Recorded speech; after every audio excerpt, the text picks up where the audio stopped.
Hello, friends, and welcome to another exciting episode of No Quest for the Wicked. I have two very important questions for y'all.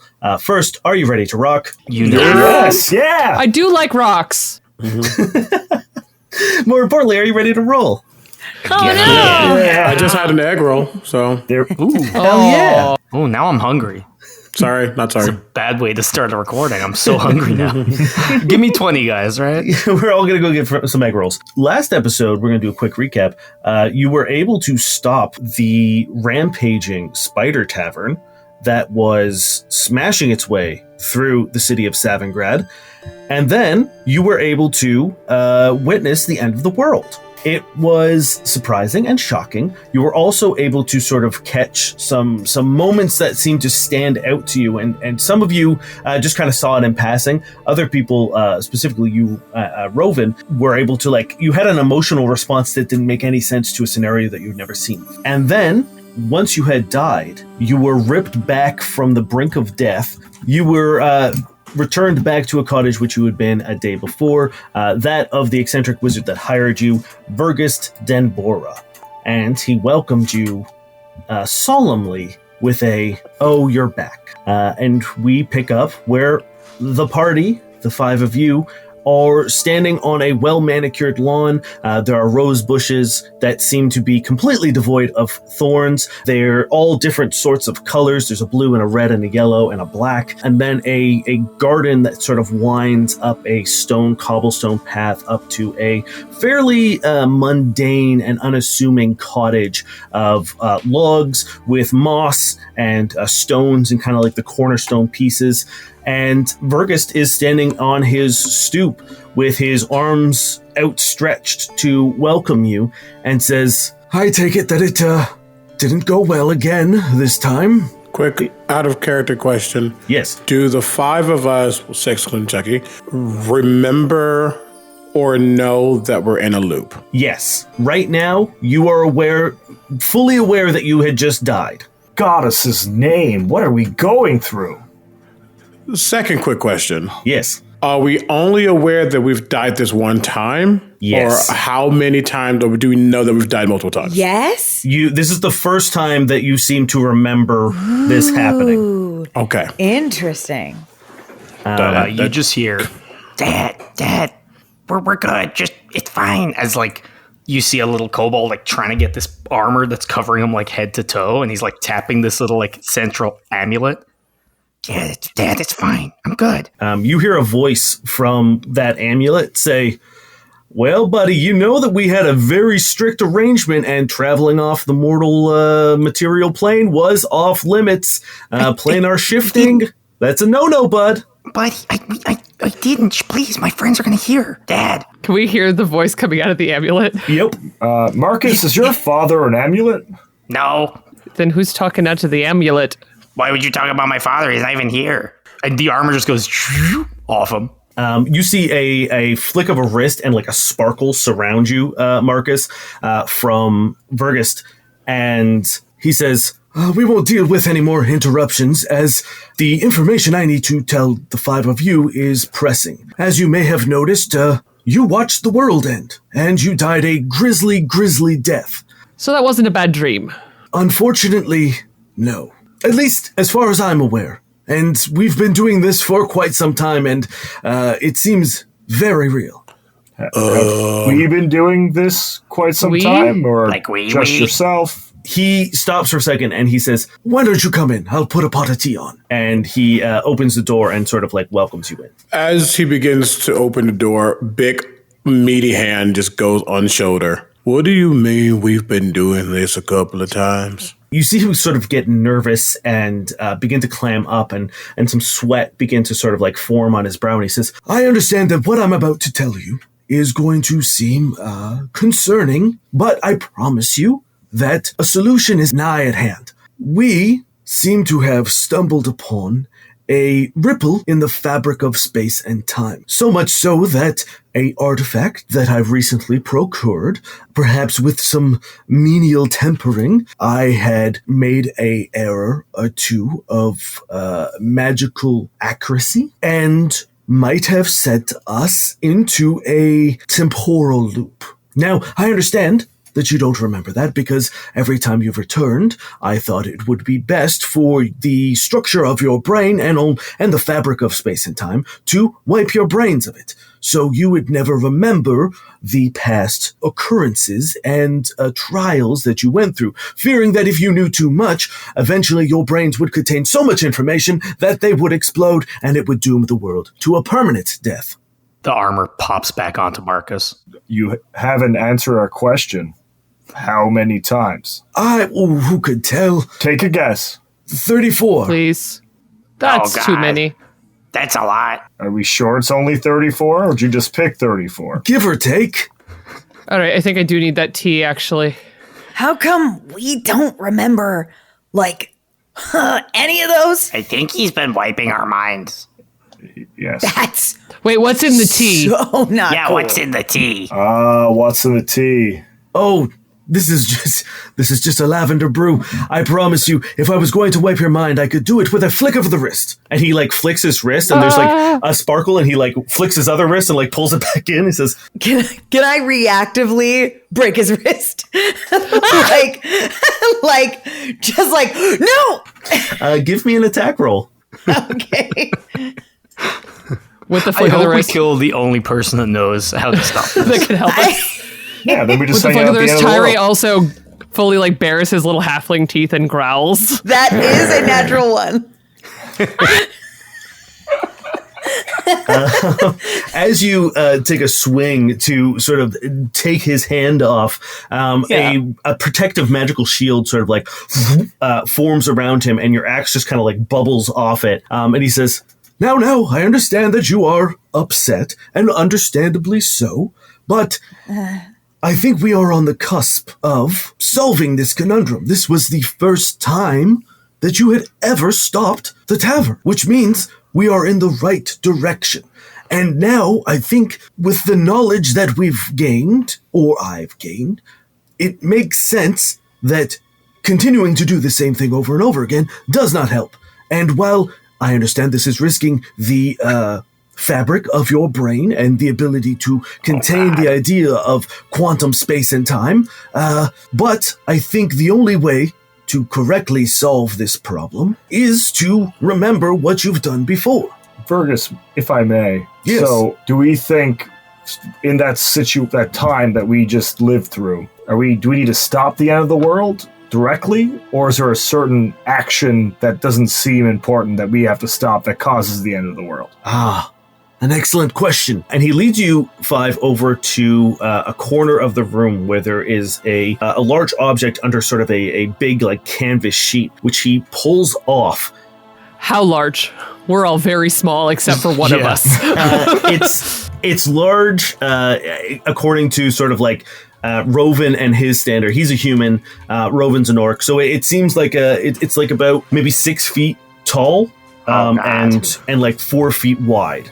And as he pulls so it's the entire rest of the party stacked on top of each other. Yeah, and it is a giant weaving loom. And inside you can see the individual threads that feed up into the loom that then go up. And a bunch of them are cut, but they don't fall limp. They're sort of floating in space like little silver snakes. And there are the pieces that attach that go further up into the loom that would proceed to make the fabric. Or also, they seem to be reaching down, but there is a gap in between the two that aren't connected. And then on the other side of the loom, you see a fabric that contains, every time you look at it, you see sort of a different image. You see wars or weddings and festivals and just a person making breakfast. And it seems to be, this is quite literally the fabric of time. And you see everything that has happened, but now that these strands are cut, severed even, the fabric of time is no longer being produced. And you are sort of stuck in this moment in time as these moments or these threads have been cut. Seeing the threads, Tyree reaches behind himself and starts to look for that just thread that kind of just appears in the memory for a moment of, wait, there was something, and is reaching for something behind themselves. Yes, and you remember sort of that silver thread that came in and plucked you out of that black void of death, and they look very, very similar. And Vergus says, "Now I understand you have many questions, and I will answer all the ones that I can. But what I've gathered so far is that as you accomplish tasks in the scenario, as I call it, they seem to repair the threads." And with, once again, a sort of like magical flourish, you see two of those strands loop together and form. So we stopped the spider and we saved the shop guy, the guy shopping for gifts? It would seem that perhaps the actions you took, two of them were correct, yes. Do we know which ones? Well, I think we need to figure out what we noticed. Like, what situations could we have changed in the scenario? I will say that this was the first time that you were able to stop the tavern, and that gave us two threads. Well, that's good. Okay. Did anyone see anything weird? I saw a lot of weird stuff. I mean, I saw a couple or something they were fighting. I had like a weird moment where I saw a man shopping for a gift and we met eyes and it was like electric, but then I pulled him out of the way from getting smushed. It felt important. Do we think that that's important? Like that Yeah, couple it was having just a a fight? couple And fighting. They probably didn't know which blueberries to buy this time. That happens a lot with the gnomes. Season's important. Does that happen? Do people fight over that? To blueberries, Sometimes you'll be surprised when he starts to just ramble about like different produce and how there are different types of the same produce and how much people fight. Case in point, him and his own husband. So he just starts to ramble. Tyree's enamored by this story. most marriages end with blueberries. It's a whole thing. Yeah, Tyree and Vergus are like hanging on your every word. Like they both seem to be very, very interested in what you're talking about. Justin, sorry to interrupt. Yeah, sorry. How many more times do we have? Vergus takes his hat off and sort of like runs his fingers through his hair, and he says, "That I don't know. It could be 1. It could be 100. Yeah. The structure and integrity of the loom is a mystery. It is an artifact of great power. Perhaps we could do this until we get it right. Perhaps we get one more shot, which is why we need to make every attempt count." I mean, well, we stopped the spider tavern thing, and we still died. So maybe that's not the ultimate thing that was the problem in that moment. You know, there was a lot of things happening in that town. I saw someone getting chased. There was the whole spider tavern debacle. Some of the pastries weren't as fresh as they said they were. What if, because it feels like, for some reason, I felt like not connected, but maybe I just needed to focus more. What if it's not about them fighting? What if it's about solving why they're fighting? That's a great idea. So I don't know why a fight between a couple would be the end of the world. But maybe they're very powerful. They could be gods or something. What if we brought them every blueberry? Right. Maybe because they were fighting, they were not saving the day. Maybe those are the heroes. Oh, yeah. And like they were fighting instead of saving us all. But you all saw stuff too, so maybe this is a lot for my brain, but maybe there's just other things we do. Yeah, I'm going to take a minute and is there any food in this place? There's a like almost like a picnic table, like a wooden table with benches on either side, and there is when you look over at it, there's a bunch of empty plates and sort of like the cake tray, the elevated cake tray, and fruit bowls and stuff, but they're all empty. But the second you look over at it, they begin like bloop, bloop, bloop, bloop, almost like Peter Pan style, popping in whatever you're looking for. They begin sort of like filling the plates begin populating. I want a lot of like raw root vegetables. They're like a whole basket of potatoes, just like, and then like turnips and carrots and rutabagas. I don't know if rutabagas are root vegetables, but I'm pretty sure they are. No one could know. It says root in the name, so There's root in it. Yeah. I pull out my Surefire stock pot, which is a thing I bought, and I just start making a stew for everybody because that's what he does when he gets stressed. And Vergus sees what you're doing, and once again, he sort of like flicks his wrist, and the hearth explodes into fire and gives you a place to set up your stew. I think we all pick one thing that we saw and try to fix it. I have an idea. Ooh. So at home, when the pack is concerned about what to do, we sit and we listen to the forest. And I'm wondering, even though this might be the last time and that's sort of stressing me out, what if I spend some time to listen? I know it's not a forest, it's a village. It's the same difference, there's a lot of life, people running around. What if I spend some time to listen and find other things going on? I think that's brilliant.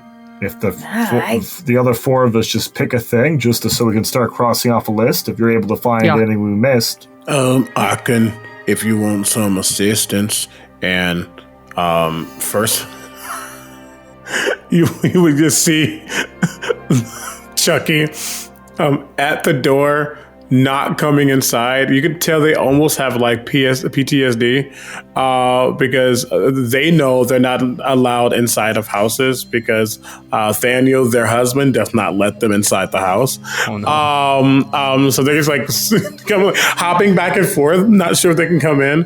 But Rovan just like, get over here. If you want extra assistance, Chucky can go with you and be some eyes on this guy. That might be very good.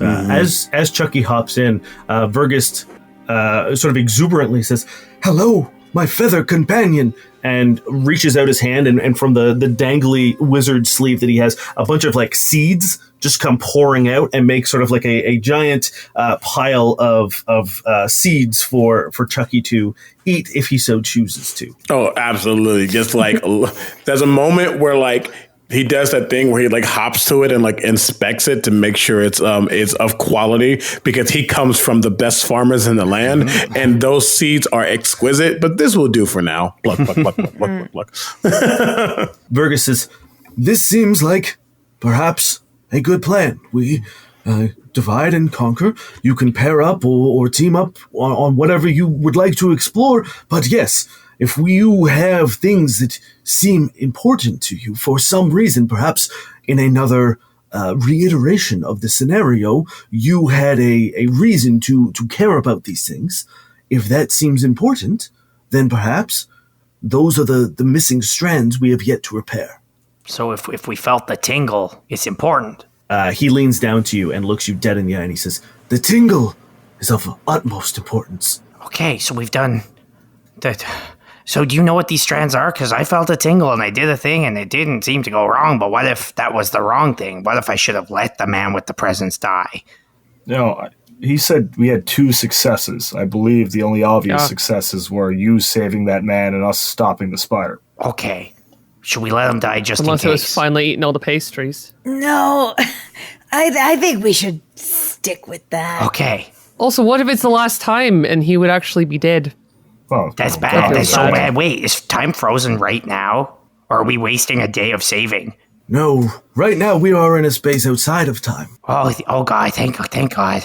You can be outside of time? See, this is why I was wiping your memories. Too much information Sorry. at once. Start freaking out. Sorry, I'm just going to eat this over here. Oh, look, a rutabaga. Oh, I've got a headache. Is that the death coming? Hey, Zivo. Yes. I don't know if we were properly introduced yet, but regardless, V is gonna be like, "Hey!" Oh, my name is Zivo the Brave, the great paladin of my sweet goddess of light, Madam Murdar.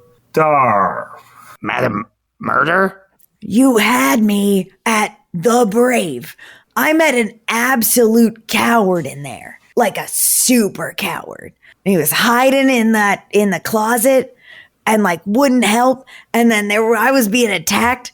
I don't know. Maybe if you're Zivo the Brave, maybe you're supposed to be the antithesis of that guy.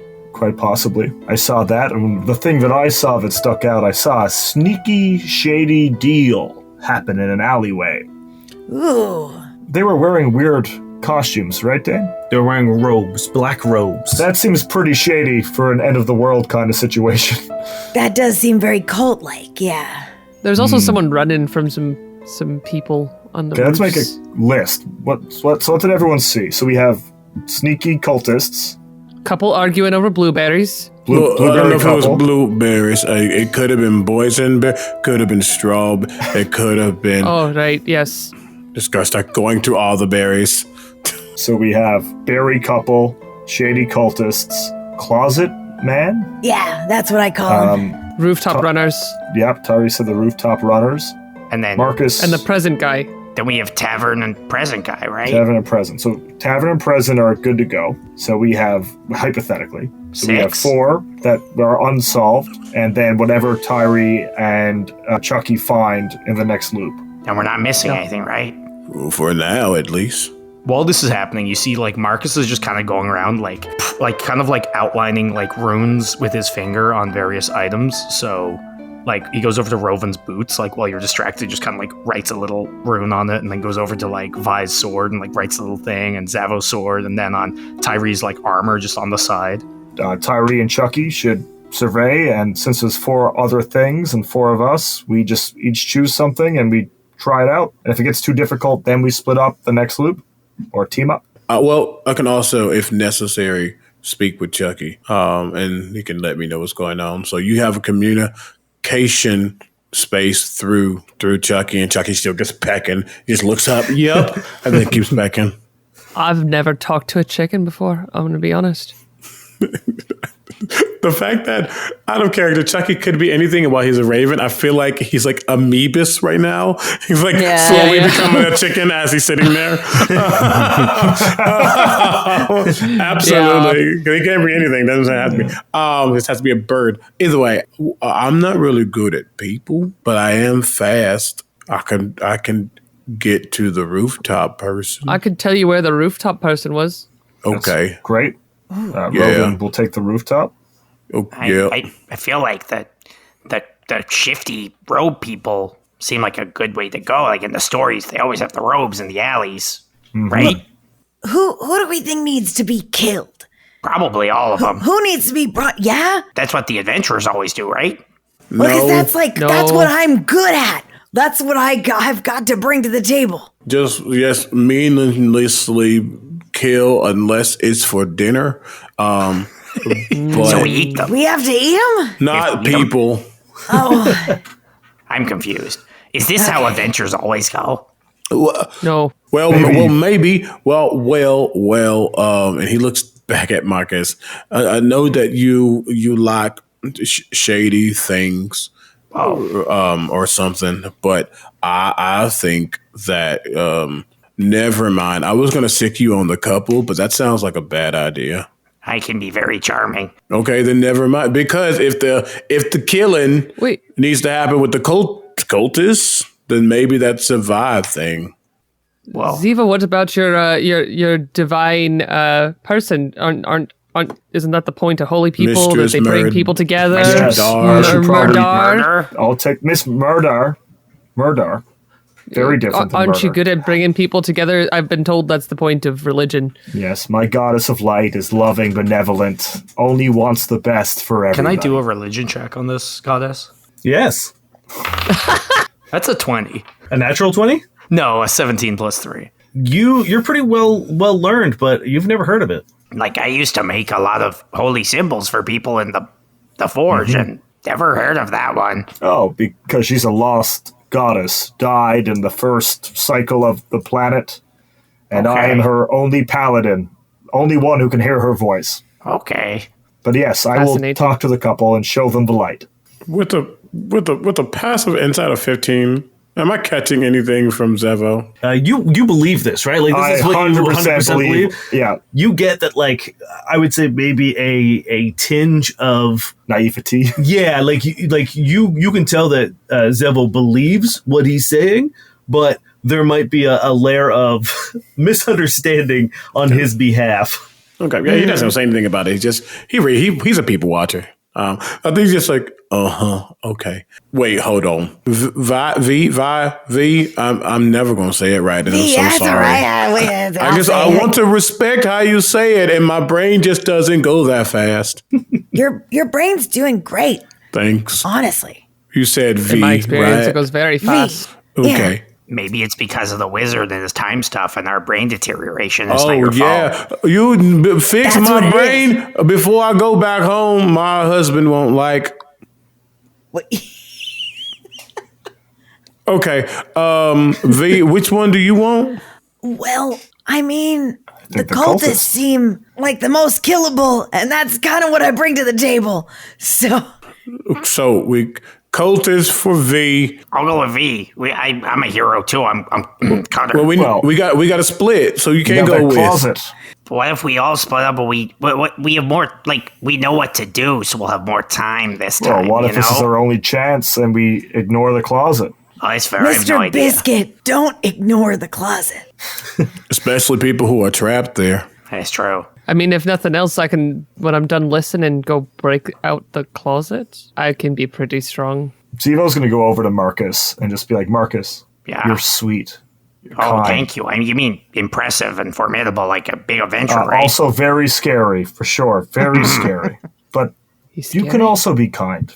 And I think your Sure. situation needs a touch of kindness. And maybe some intimidation. Okay. Hold on. I start writing it down. A touch of intimidation and the strength of intimidation. Okay. You're writing this down like it's a recipe. Kindness and a touch of intimidation. A pinch of intimidation. What? No, it's not a recipe. Okay. Yeah, I know. And they scratch out recipe. Okay. Oh, that it? Well, just I didn't see the situation. Just go there and see what's up. Okay. I spoon everyone out the stew, which is done by now. You will see Roven look at the stew and then reach into a pouch that he has that's definitely just seasoning and season his own food. That's incredible. Just a pouch of season. But because of my Yeah. cottage heritage, everyone gets 6 extra HP. Nice. Hell yeah. Is it on top or is it temp or? It's Yeah. temp HP. Temp 6. Nice. Love temp HP. V just face in the bowl. Like, Doesn't take a breath, just inhales the whole thing. Listen, Tyree's right next to her, just full face-in bowl. yeah. Oh, Marcus beautiful. like sees this, tries to emulate it, and like starts choking. Yeah. I guess like hit you once on your back to like keep you subject. Full potato just launches across the room. Chucky goes for it. I have a silly question. So we all died, right? Let me rephrase that. We all hit mechanically 0 hit points, right? Correct, yes. Great. If an ally within 30 feet of me hits 0 hit points, I fail the death save. I get 2 luck. Oh my God. Yes. So wait, and what's the rule when you go past 5? You roll a d4 and plus Yeah, 1? you roll a d4 and it resets to that number. So here's the deal I make. I don't want to do math that much. That sounds like a lot of math. I'm going to give you 2 for the party, and then I'm also giving everyone 1 for just going through this endeavor. Hooray! Okay. It's like he's gonna do this. Q, Okay. you're getting 3 luck. Everyone else starts with 1 for this next. Cool. Got it. And does luck start over each game? Now, like mechanically, it was because you were starting fresh. Every cycle, you will be getting your luck. Like everything you earn will carry over to the next cycle because you are remembering your experience. Gotcha. So starting this one, we will start at 0 and go. Okay, great. Correct. Yeah. Thank you. Also, mechanically, just the runes that I was inscribing on people's things. So Zavo's going to have Protean, which means you can change your damage type per hit. Vi is going to be empowered, so +1 attack and damage. I'm going to have Repellent, so strength save or pushed away 15 feet on Tyree. And I'm going to have... It's propulsive or something, right? Yes, propulsive. So you can move 5 feet extra, Rovan, and you can hover 10 feet around, which means every round you can go up an additional 10 feet. You just can't move left or right. The worst part is, I think he's still wearing sandals, so it's like It just makes it so much better. Yeah, not like the Jesus sandals too. So like the straps. To confirm the plan, Tyree, you're going to commune with the city to sort of... Yeah, I have a spell that I'm going to use. Yeah, fantastic. Rovan, you're going after the rooftop runner. Zevo, you're going to sort of mediate the couple's argument. Vi, you're going for the cultists. And Marcus, you're going to check out the cupboard man. Yeah, I guess. Is that the plan? You're also welcome to do, if at any point in time, change the plan if you want. If you, Marcus, if you don't want to do it, or if anyone feels like their skills are better somewhere else, please, by all means, chase your bliss. Dane doesn't want us organized. He wants us to flounder. Yes, the spell, just to be clear, will make it so that I can hear like practically anything going on in the town. Then Vergus looks at the five of you and says, "If you are ready, I will restart the scenario. I do want to remind you that you will start exactly from what you remember last time. There will be no wind up to it. So be prepared to hit the ground running, as it were." Wait, you're not taking us to us at the fountain, just waiting for the surprise. We actually are just... That is correct. Unfortunately, the strands severed at a specific point in time, and that is where we have to return. Give me a moment, then. I'm just going to sit here. Don't worry about it. And Tyra's going to sit down and going to start, because it's a 10-minute casting time for this spell. Ah, okay. Yeah, so you want to start casting here and finish at like sort of, okay. Yeah, Vergus is a powerful wizard. He can time this out for you.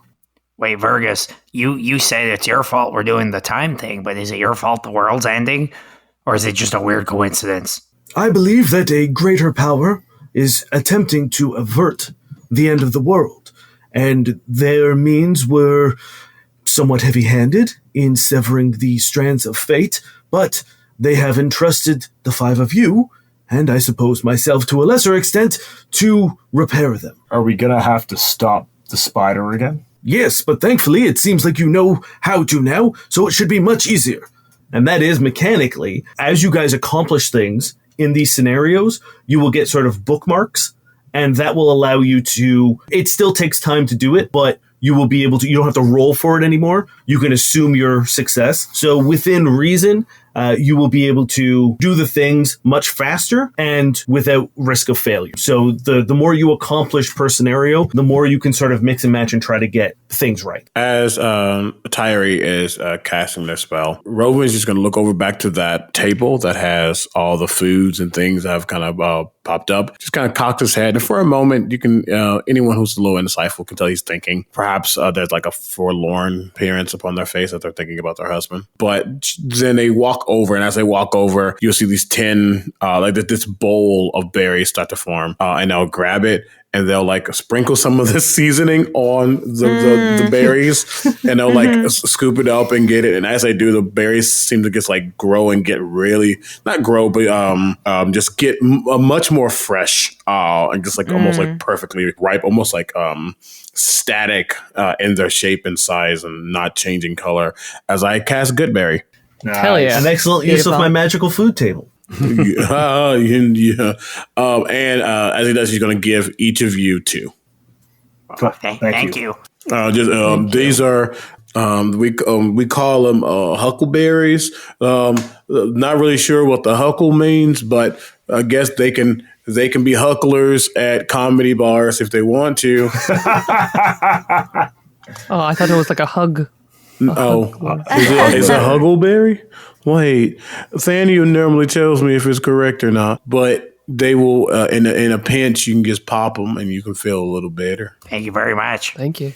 Yeah. Now we won't fight. As Vergus is seeing Tyree's spell almost coming to completion, he slaps his hands together and then pulls them open. And as he does, you see sort of a almost window into the streets that you were running down prior to rounding the corner towards the cafe at the very beginning of your adventure. And with a final stretch, it kind of snaps around you like a reverse popping of balloon. And once again, the sun is beginning to rise over the mountains in front of Savingrad. The Dudon Festival is in full swing. The lovers are sneaking off into their shady alleys. The patio is busy. The server is about to take an order, and then all of a sudden they hear Marcus Biscuits yelling, and then the big spider coming around.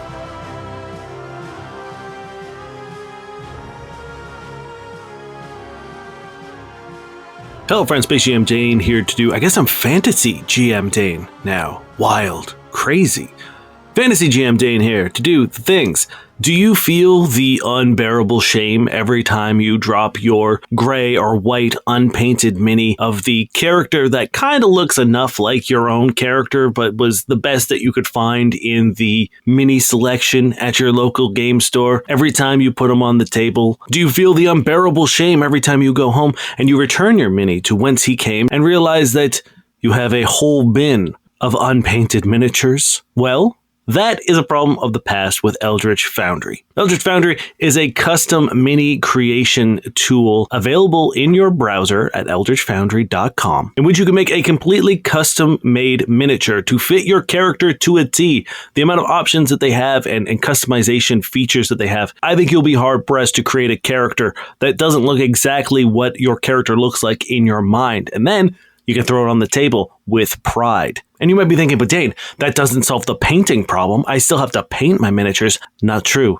Eldritch Foundry is launching a Kickstarter to support their full color engine within their customization tools. That means not only will you be able to create a custom miniature that looks exactly like your character, but it'll also be the gold standard in full color, ready to play miniatures with a better quality than the pre-painted minis you'd pick up at your local gaming store. Now I hear you once more, but we don't play in person. I play on a virtual tabletop. Well, good news for you. The color engine will be integrated with major 3D virtual tabletops such as Tailspire, so you could take your mini that you create in Eldritch Foundry and port them right in to your digital games. The color engine will have full control over the customization of the way that you paint your miniature, much like you would paint them in real life, including freehand painting, traditional techniques such as highlights and recess shading, and more to come with the stretch goals of the Kickstarter. Check out eldritchfoundry.com for more information, or click the link in our description to take you to the Kickstarter so that you can get instantly notified when it launches. Once again, that's click the link in the episode description to take you to the Kickstarter in order to bookmark it so that you are instantly notified when it launches, or head on over to eldritchfoundry.com for more information.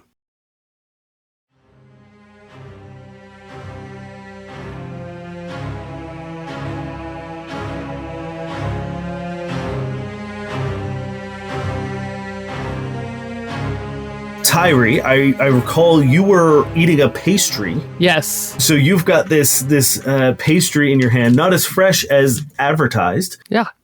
But your spell triggers almost immediately. What happens? I think in the hand that he was originally holding a leaf that he was like mid-crunch on, he like goes to close his hand and then the world changes around him and he grabs his fist and he's holding that pastry and he looks at it and goes, oh, no, hold on, and picks up the pastry and then blows this crumpled leaf up. And as he does, he releases Song of the Forest. Your senses become supernaturally keen, so you can perceive near inaudible sounds. You attune your senses to the natural world so that you can detect every sound that occurs within 60 feet of you. You can clearly picture the source of each sound in your mind. While the spell is active, you have tremor sense to a range of 10 feet, dark vision to a range of 30 feet, and you have advantage on perception checks. Okay, give me a perception check just to sort of get a sense of what's popping up to you. With advantage, perhaps? With advantage, yeah. Yes, that is natural 19 on the die. Perception, Jesus, 25.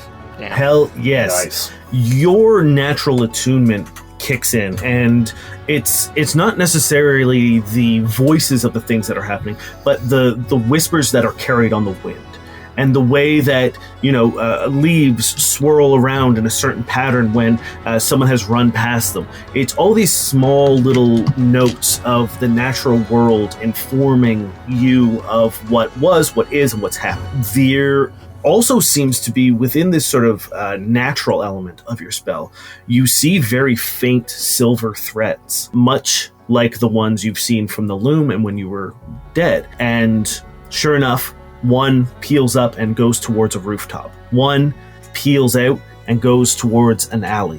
One peels up and goes into the tavern. Actually, two go into the tavern. Another snakes down into a gift shop. Another snakes over into what looks like a residential home. And from each one, you hear the sounds of heavy feet on the clay shingles of one of the roofs. And you hear a gruff voice say, "Get her! She's got the amulet!" From the alley, you hear, "And you're sure that it's the book that I want. From the tavern, you hear the chittering of the spider people who are controlling the tavern. You hear also just the sort of mechanical whirring and clunking and grinding of gears of the tavern itself. Within the gift shop, you hear the man say, "Okay, thank you very much. Just the last package, put it right on top of there, and thank you very much. I've got this. It's going to be an excellent day." And the sound of like the ding, ding, ding of the door above. And within the residential place, you hear a couple arguing. It seems... it's almost too much to handle. It seems like they're just yelling, just bickering. And you hear the woman say, "How can we get married if I can't trust you?" And then the sound of something like shatter against the wall. The bowl of blueberries. Wow. Kind of overwhelmed for a minute. You see Tyree's very like short but still like pointed halfling ears kind of twitch, and they kind of look around for a moment, and then they just start pointing. Rooftop, runner, amulet, alley, they're trading books, and just like points to all the different places as quickly as they can, but in the most broken, like only half a thought way, before shoving the pastry for the rest of it into his mouth. Yeah, you hear sort of just a cacophony of also the festival. Like there's hundreds, if not thousands, of people in the city also partying. So it's a lot, but you were able to sort of like, those seem to be what not only the natural world it wants you to pay attention to, but also it seems like these sentient strands that are guiding you as well. I think what we're going to do, just to see where everyone ends up, everyone just roll me initiative and we'll see who goes. Nice. Not great. What'd you get, V? 11. Diary? Dirty 20. Nice. Zevo? 12. Rovan? 23. And Marcus? 4. Rip. All right, Rovan, we're kicking off with you. Although the original beginning of this adventure, you were in the tavern, but you see an open window, a nice curved, ornate window. The shutters have been smashed from this rampaging, and you have a clear shot to just sort of jump out onto the roof if you'd like to. You're also welcome to take whatever means you would like to get to the rooftops. Oh, yeah, absolutely. Kind of coming to and realizing, okay, we are back here. Again, there's a moment of feeling like a wish that we can at least go through the day so I can have time to just see mine. But it is focus comes back, looks over at Chucky, half chicken, half eagle, coming back into eagle form, who they nod to each other, and Chucky literally flies out of a broken space or whatever in this tavern that's now becoming catastrophic, and goes to go find Tyree just in case they need anything. And for the sake of this, whenever Tyree needs something and Chucky can give the help action, they will do so. Or if they need to be higher up without having to use a wild shape, Chucky can get up in the air. Cool. So Chucky will be friends with Tyree for a bit. Looks over at that open window, literally runs at it. And what they kind of do is they jump, turn, catch the ledge of it, and then push off of that to get onto the roof. Nice. Give me a athletics check with advantage. Yeah. See how well this goes. Luck is 1 for 1. Yes, it is. Yep. I didn't do badly. I'll keep the 12. 12 is enough. It's not as graceful as you'd like it. You do, as you land onto the roof, one of the shingles, one of the clay tiles kind of slips out, and for a second you kind of lose your balance. And yeah, there's a moment where you're just kind of teetering on the edge, but you're able to... No, honestly, I'm a yes and that. It's not bad, of course, but that shingle kind of slips, and they full on trip, but they just like land and grab hold because they do have a climbing speed. Nice. And they just latch their hands into it, and then they'll pull themselves up. Hell yeah. No one saw that. And they look if they can see rooftop runners. You do. Thankfully, Tyree pointed you in the correct direction. You know exactly where to look. And sure enough, about 4 rooftops over, you see a smaller figure with a cloak over their head, hauling ass across these rooftops with almost perfect maneuverability. It's almost like they're running on flat ground. There is no sort of uneasy. This is something that this person has done hundreds of times. And behind them, you see two larger figures sort of strapped with knives and gear and satchels and stuff, carefully plodding after them. And yelling. As they land and they watch, you can tell they're almost becoming eagle-eyed, focusing on them. And as they do, they reach down to their, they like get down on one knee and they reach down to their right sandal. And as they take it and just make sure it's taut, they cast Longstrider on themselves. And then as they get the other one taut, they cast Expeditious Retreat on themselves. Okay. And then immediately, shoom, they have had to chase wolves and things. And they what have is your no movement dog. speed right now? So if we are doing action, bonus action, movement, with all of this, it would be math 105 per round. Yeah. So I have no problem saying that you catch up to them, and I will let you, because of your insane speed, I will let you choose who you want to catch up to. The two people chasing or the smaller figure running. The smaller figure, they said amulet. Did we hear amulet from Tyree? I don't know if Tyree has a means of communicating, but if you can communicate with Chucky, I can. That sort of cycle of communication, for sure, you get that information. Okay. Yeah, I think I would go. It's like almost like just dust as I'm running after this creature, this individual, whoever they are, and I think I'll almost like parkour over, at least past, or like leapfrog past the other two to like at least grab the cloak of the smaller one to like stop him in tracks. Hell yeah! Give me a. Oh God! I'm trying to think of. Give me an attack roll just to see if you're able to grab. Attack roll using strength? Yes. Okay. Absolutely. I believe in a thing called love.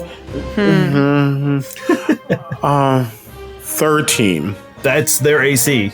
So you are able to, you snatch just barely. They're running fast enough that there's a little bit of a gust of wind and their cloak raises up just high enough that you're able to get your big hand around and stop them in their tracks. They almost just fall flat on their ass, but they're able to catch their balance at a very quick moment. And when they do, they whip around and their cloak falls down, and you see a teenage girl, probably about 18 or 19, with these like thick, curly blonde hair and freckles.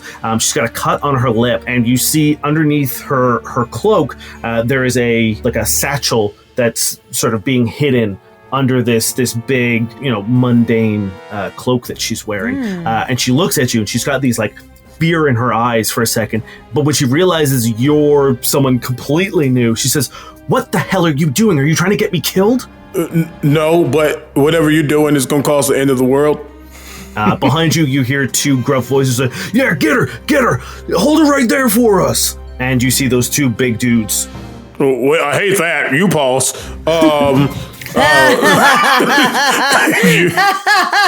You're right. Yeah. No, wait.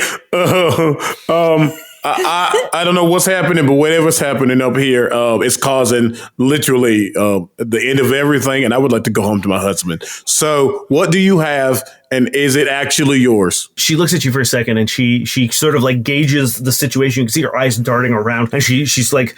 You could do her doing like mental math of every possible escape and option she has available to her. Please don't run. I'll pin you down, and not in a weird way. It just points to the bow.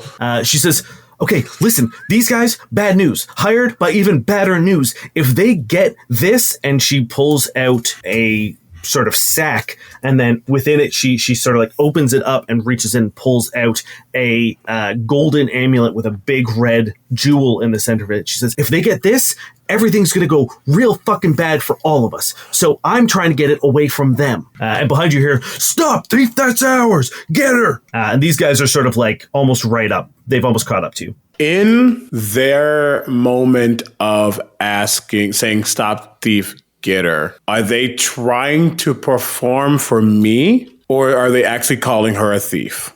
I think it might be a little bit of both. She did take something from them. True. But they're definitely playing up their being a victim. Yeah, that's what I need to know, like, based on how they said that, could make me ascertain if she was telling the truth. It certainly seems like there's you don't get the sense that she's playing you. Yeah. Okay, and then I was like, I'm so sorry then for tackling you. I read this wrong. One moment. Hey DM, what is this rooftop made of? Love that question. They're like clay shingles. The clay shingles. I love that. Amazing. Hard clay can be like a Lego, especially if it's hard enough. And I'm literally just going to just like reach behind and then just like grab and raise. And suddenly the clay shingles themselves almost become soft enough to form these small jagged spikes as I cast spike growth. What do I need to roll for this? Oh, it's gonna suck for you. You don't roll anything. But in a 20-foot radius, which is a lot, it's going to become difficult terrain. When a creature moves into or within the area, it takes 2d4 for every 5 feet it travels. Okay, well, it's going through the full 20 feet. I'm sorry, 20 feet radius means 40 feet for you. Oh, yes, yeah, because it's 20 feet either side, yeah. So that would be 8 feet. So that will be 10d4. No, I guess math. 16d4. No. Yes. Yeah. No. 8 by 2. Correct. We have 4. Yeah, every 5 feet. Oh, yeah. 40 feet. That's 8. Yeah. 8. 20, yeah. 16d4 points of damage. And it is difficult terrain, which means actually they're halving their movement. Yeah, so it's actually more than that. Yeah, more like 32 d4s. Really, it's double that. Well, technically, they just move slower, so it would be only disabled, but still. That's true. Sure. Yeah. But he's going to take them a little bit. Ting, ting, walla, walla, bing, bang. As they're running, these spikes shoot out from your sort of, gesture. And you see one of the spikes go right through one of these guys' feet. And he makes that exact noise. Tyree, from ways away, you just hear a screech of an adult man, and then they stop for a second, and they realize what a real bad situation they've got, and then a red glow overtakes their eyes, and they straighten up and just begin walking directly through you, each foot just piercing through these spikes, and they get about 5 feet from you, and they draw their dagger and then fall backwards because you did enough damage to kill both of them on their walk towards you. Dang. Both of them just lean back, completely lifeless, completely rigid, and get impaled on these spikes before the spikes form back into the shingles, and they just slide off either side of the roof. Nice. I'm just going to give her one of my good berries. It'll make the queasiness go away. I'm so sorry. Does a good berry heal mental damage? It will now. She just like wide eyes, just like, okay, pops it in. You see the cut on her lip seal up. We're going to alternate between highest and lowest. So Marcus Biscuits, you are just running full tilt. You see the guy with the big stack of boxes. Can I get there before he opens the door, now that I know that he's coming? Absolutely. I get there and I pull out my shard of creation and like I look at it and I look at the door and I'm like, I put it back in and I'm like frantically like checking all my pack and I'm just like, oh God. And the only thing I have that I think can wedge the door shut is my big battle axe. So I like take it off and I wedge it under the door so that he can't even get out. You're able to slide it in under between where the handle reaches down and connects to the door and the door frame. You're able to slide it through, and you hear him like walk into the door. The bell from inside go, and he just goes, oh fuck, and he falls backwards, and you hear sort of like a clatter of his packages. Oh no! And you just hear him from inside like, oh man. But you have saved this man, and you're able to head to wherever you want to go. Oh, I guess I gotta find this closet. So I'm gonna try the old grappling hook up to the spider again. Or I guess I didn't do that last time. I ran up his leg. Oh God, we still gotta stop the spider. That'll be fine. I mean, you have the bookmark for it, so you know Tyree knows how to handle the... Yeah, Tyree's gonna I'm gonna throw a grappling hook up and start climbing it. Okay, great. I will give me an athletics check to see how it goes. You're trying to climb a moving thing. How's in that one? Now it's fantastic for me. You attempt to you throw the grappling hook and it gets wedged into one of the gears. And at first you're like, fuck yeah, hell yeah. This is like almost like a retracting thing. So it begins curling around. Hold it and start ascending. Yeah. You start going up with it. You realize that there's nowhere to go once it's up, and the gears are going to crush your little fingies. No. Give me a dex save. It's not my strong suit. No, where are you going? Yeah, you just hear Marcus, like, with your super hearing here. Hell yeah. Just like the books. And then, oh God. That's a 14. Okay, you take 2 points of bludgeoning damage as just like the tips of your fingers get a little pinched, but you're able to sort of hop off and grab onto the stronger frame of the tavern. I will let you, what do you want to, you can come in through this way. There's like a little hatch that Rovan was sort of evacuating people through last time, or you can keep climbing to get in from the top. I haven't been up in this tavern yet, right? You have not. I'm just gonna go. You were kind of inside it when it ended. You guys sort of had a celebration. So you know the lay of the land here. But the hatch goes pretty directly towards this closet, right? Yeah. Yeah, I'm just going that way. Just because I feel like there's going to be crossover. V, how would you get out of the tavern and down into the alley? That's such a good question. I love that question. I think it's so smart and so so open-ended and there's so many possibilities. What if I like jumped? I think that it would be fun if I raged. So for V to rage, she just sort of like goes quiet for a minute and like closes her eyes real tight. And there's just like one vein that's just like whoop. And pops out, and it's otherwise that's it. And then she's angry enough, and she's gonna take her great axe off her back, and she's gonna run out and will just jump. So hell yeah! As Marcus gets to the top of the rope, just. Yeah. As you are climbing up through the hatch, you just see V like diving through past you. Whee! As you guys are just swapping places. Hi, V. Give me a acrobatics check to see how graceful you are at landing here. Sure. You said acrobatics or athletics? Acrobatics. I'll take a clean 12. Okay, that's like the least funny. Yeah, like the range like pretty. It's like you do okay. I don't think anything terrible. It's not cool, but it's not bad. Yeah. It's you just kind of like land and just kind of like hit the ground, but you get back up. Like V's not concerned with cool. That's definitely not. That's not a problem at all. The spider has gone far enough that you see the cultists in the alley, but we're gonna pop back to Marcus real quick. As V dives out, you see those two bouncers also sort of like go to dive after V as well, and they just go through the hatch, just crash down and just shatter into like all their gears and bits and bobs. And you are in this tavern. There's a bunch of spider people, but the bouncers are gone. Oh no, they died. I don't know who they are. I go over towards the door and I'm like knocking on. I'm like, hello, are you the coward? I'm here to give you bravery, I think, or blueberries. You hear from behind the door someone say, "Oh God, they're back! Go away!" I don't think I meant to do that. I think I meant to give you something. You want to come out? We could discuss it. I'm not coming out as long as there's all those people doing all those things out there. This thing's gone crazy. Everyone's gone. The robots, I think, either are not good at jumping or have had it with this world. One of the other.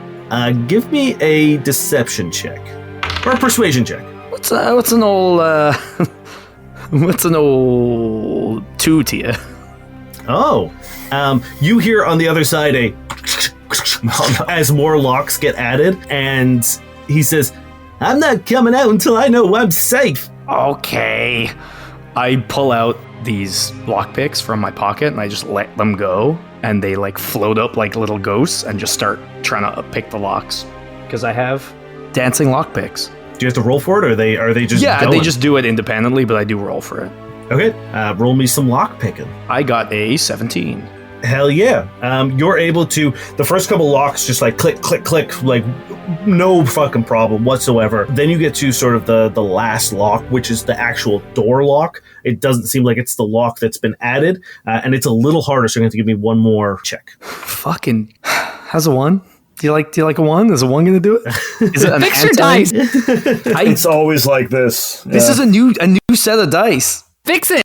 Your lockpicks go in, and as they do, you see them like actually beginning to turn the lock, but then they stop, and a red energy begins to overcome them and then shatter them, and they fall to the ground unmoving and no longer dancing. My magic item that I spent money on, you're destroying? Don't roll ones. What, dude? Mark's like, oh no, he pulls out non-magical ones, which I also have, because I have a thieves toolkit. Okay, give me another roll if you want. As he's doing, he's just like, I used to have to do this to get into my mom's hero kit to see her weapons. You hear from the other side of the door, like, what the fuck does that mean? She's a hero.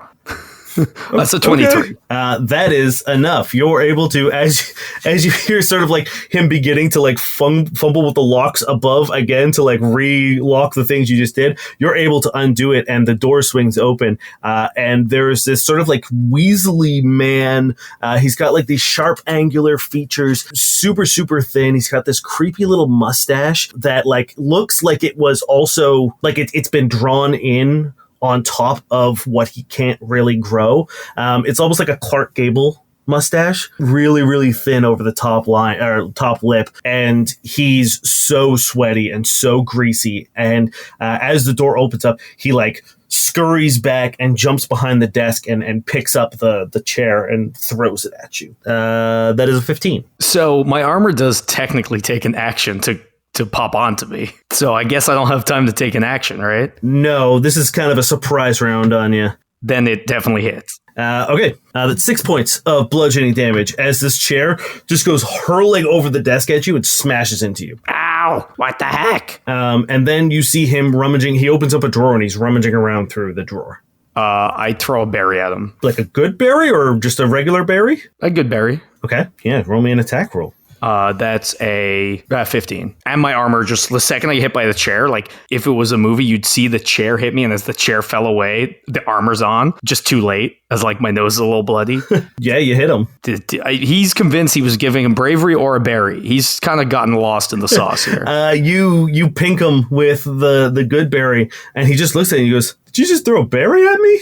It's the cause of a lot of arguments, my friend said, and you seem very upset. He reaches into the drawer and picks up this burlap wrapped rectangle, and as he reaches into it, he pulls out this book that's black leather with gold metal edges, and there is a red jewel in the center of it, and as he opens it up, you see a burst of energy that completely disintegrates him, and the book falls to the ground. What? It is. We're gonna jump over to V. You're That's running. Too quick of a transition, Dane. What the fuck? Yeah, hey, what? Yeah, let us process this for a hot minute. V. Yeah. You see the cultist and the shady sort of rogue guy dealing with him in the alley. What would you like to do? Great. How far away are they? They're about like 20 feet. Oh, easy work. Well, I'm enraged, so I'm going to walk over very calmly. And do I overhear what they're Give me a perception check. There we go. That's a roll worth making. That's a 19. Yeah, you overhear, they're talking in hushed tones, but with all the chaos and everything that's happening in the city, they're talking confidently enough that people aren't listening, especially the fact that a rampaging giant spider just walked past where they were. And the guy says, "Now, you sure this is the right book?" And the rogue smiles and says, "Absolutely." And holds out his hand, and the cultist drops a fat sack of coins. You can hear them jingle. The rogue sort of like twirls them in his hand, latches it onto his pocket, and begins walking down the alley. Oh my God, I love books. What's it about? The second you say that, the guy who just got paid fucking books it. Just full on, just hauls ass out of there. You catch the man in the robe by surprise, and he turns around and he says, You saw nothing. You heard nothing. Turn before I must curse you. You are nothing. And I chase after the guy that got the coins. Okay. Let's do an opposed athletics check just to see how this goes. That's yeah. 21. Hell yeah. Yeah, you beat him by 10. So you're able to just sort of like full haul ass. You're able to catch him. What would you like to do as you catch up to him? I just want to take whatever he's got in his hands. I'm like, what was that book? Quickly. He turns around as you sort of like skirt in front of him and block his path. And he goes, oh, listen. 5 words. A job is a job. I'll give you one more chance. What is the book? He panics and says, I do not know. I was hired to steal it. I stole it and I gave it. Got my coin. I just knock him out. I'm just going to knock him out. Let me do a constitution check here. You fucking bonk him with your axe sword. What are you using? I'm just using like the pommel end of my axe. Yeah. You just hit him right in the side of the temple, and he hits the ground.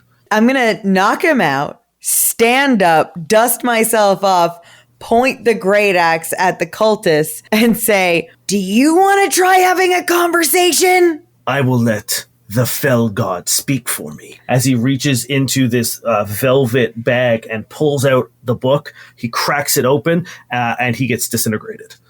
Zevo. Yes. You are at the door to the apartment of the residential building, and you can hear through the open window above occasionally smashes. And then all of a sudden, a like torrent of clothing goes flying out the window. Men's clothing, pants, bags, all kinds of personal belongings of a young man. You said open window? Yes. Cool. I'm going to Misty Step up to the open window ledge. Okay, yeah. You just so Zevo gets wrapped in shadows and then appears in this step in a flash of black light. And he's sort of just sitting there and he's like, is everything okay up here? It doesn't seem so. You get hit with a shoe as this like torrent of clothes continues, and then as you just kind of appear out of the shadows, both of them, two young, a human man and a human woman, both scream as you just appear out of nowhere, and they're just like, "What the hell are you doing?" And the guy you see him sort of like running over to the door where you see a scabbard and a sword, and he's running over there to sort of grab it. Hey, I am sent here from my mistress of light to put an end to all conflict on this mortal plane. I'm here to help. What's going on? The guy still grabs the sword and like points it at you and just says, what the hell are you talking about? You clearly care about each other, and you will pass by and you see shoes flying out the window, insults you don't really mean. I'm just here to listen.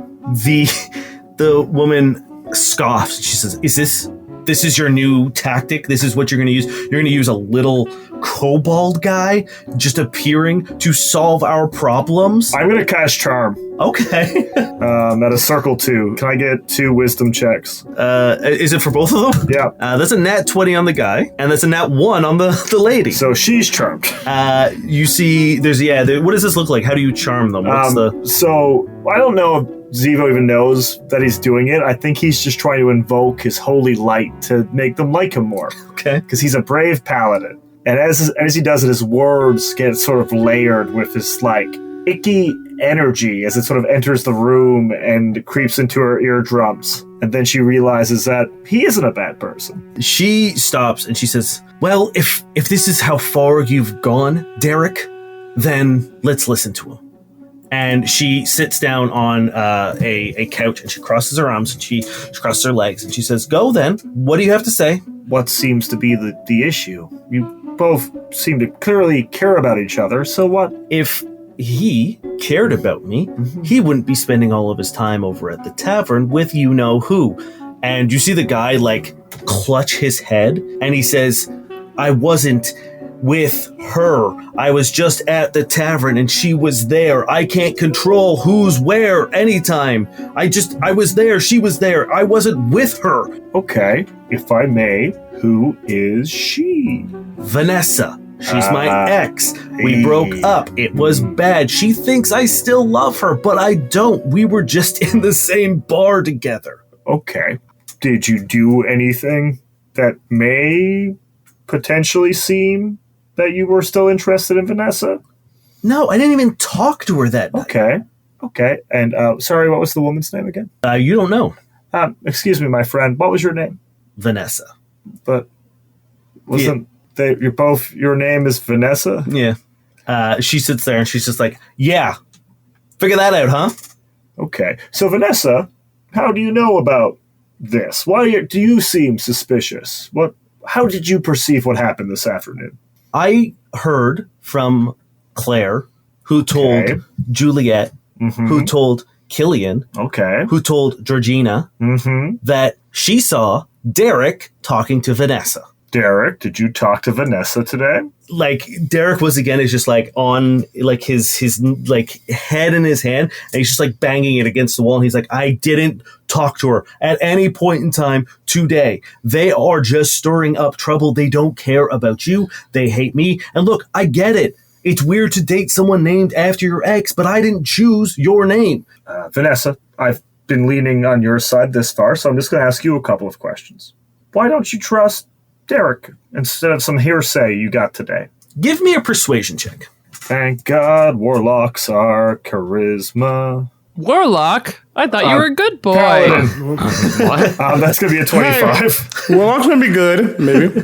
That's a 25. Yeah. You see Vanessa, this charm sort of washes over her again, and you could tell her she was getting sort of riled up again, and then this magical influence you have calms her back down. She says, because I've seen it happen to my mom 100 times. He's acting just like my dad, and I will not be made fool like she was.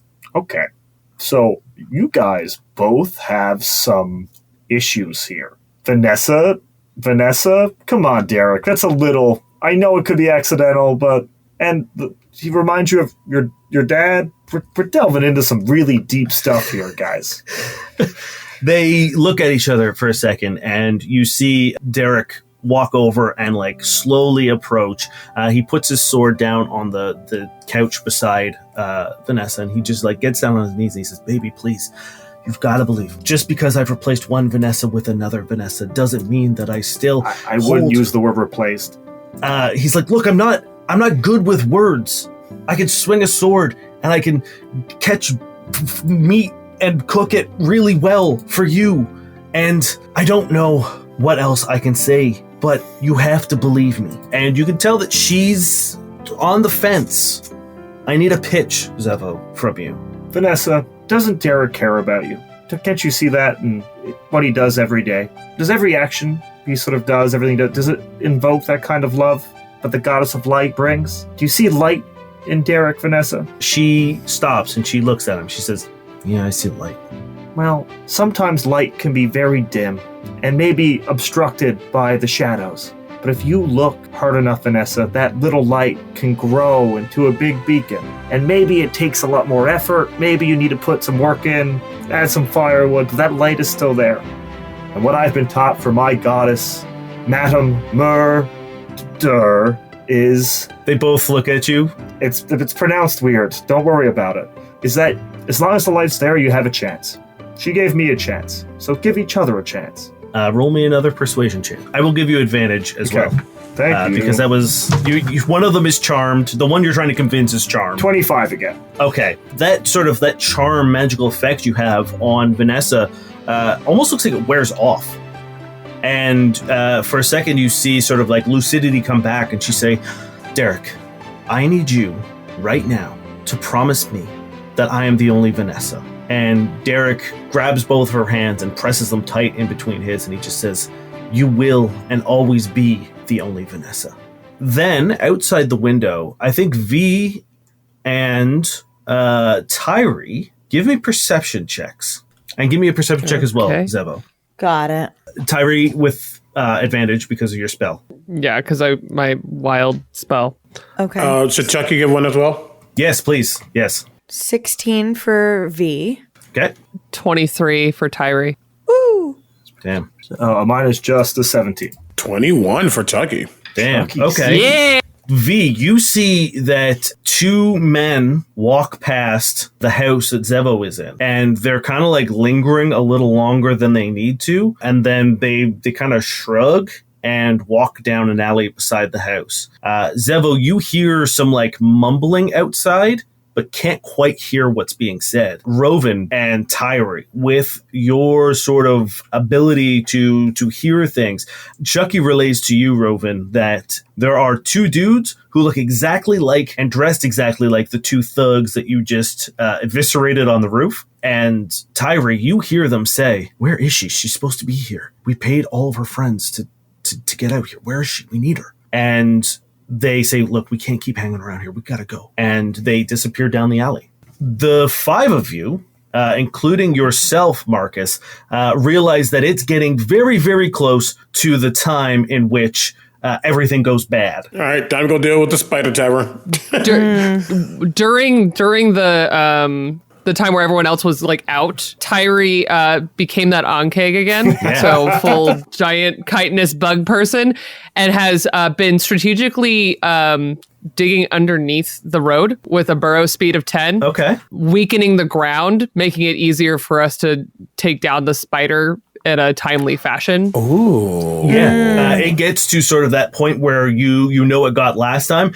This time it like crashes through the ground and crumples forward, giving you a perfect opportunity. You don't even need to like turn into the bird to get to the top of the spider now. So you can use your bookmark now to pop that lid open and remove the pilot. Yeah, I think Tyree has like dug the holes and is just like spending the whole time just kind of like humming to himself and listening to all the stuff going on in the city and just digging in all these holes. And then when the tavern comes around the corner and he can hear one of the legs fall through one of the holes, he just kind of comes out and like skitters up the side and then gets up there and just like still kind of humming, but as a bug, and just like can openers the pilot and then just goes yeah, and it fucking freaks out, runs away. Tavern powers down, slowly lowers. While this happens, Marcus slides down the tilted deck into the cockpit and is like, "Oh, hey, I think I exploded a man with a berry." Oh my god. That's a very strange thing to do.